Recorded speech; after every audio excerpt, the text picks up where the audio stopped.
I have behind me a skid steer. So, gonna start it up.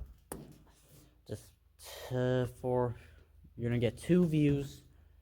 We're gonna put one outside. Oh, it's gonna be like this, and one inside in the cab where you can see me and what I'm doing. I'm up.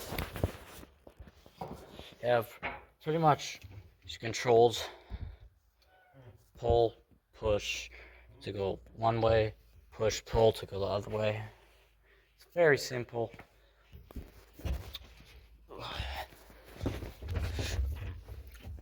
So this is your throttle, all the way forward, all the way backwards. When you want to start it, you want to have it all the way backwards. Never have it all the way forward. That's bad.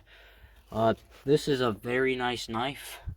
That's just randomly in here. Again, this is borrowed. Let's put that back.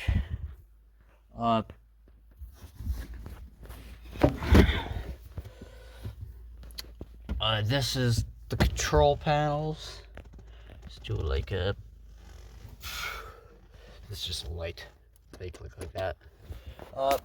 So yeah, it's very simple. So yeah, let's get to it. I'll show you the end. So just very simple to get in. I usually turn around here because I don't want to hit my head. Very small space. You don't want to slam the door because that breaks the door eventually.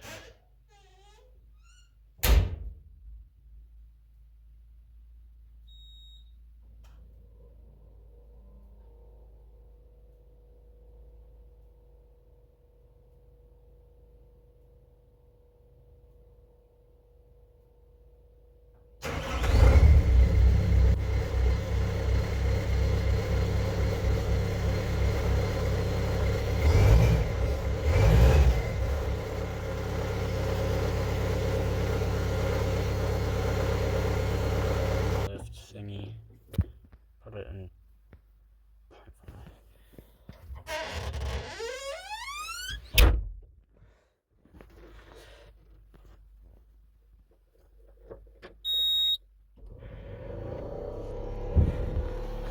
Wait till it counts down.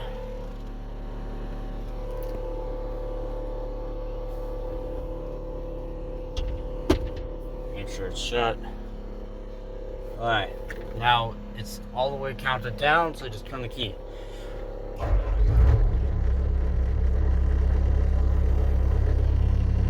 So this is how you go forward, or you just push them both forward, and then push this back to go, and this forward to go that way.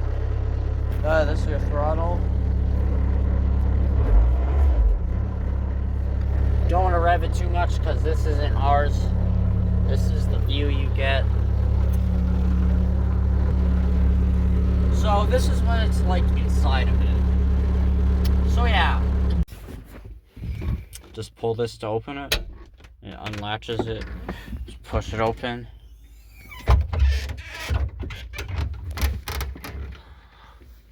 One thing I failed to mention is the seatbelt. This is your seatbelt. You just pull it down like this. You should usually have it when you're operating, because when you go back and like this, it's like ooh, ooh, ooh, ooh, ooh. So yeah. Thank you guys for watching. Make sure to hit the like and subscribe, and I'll see you in the next video.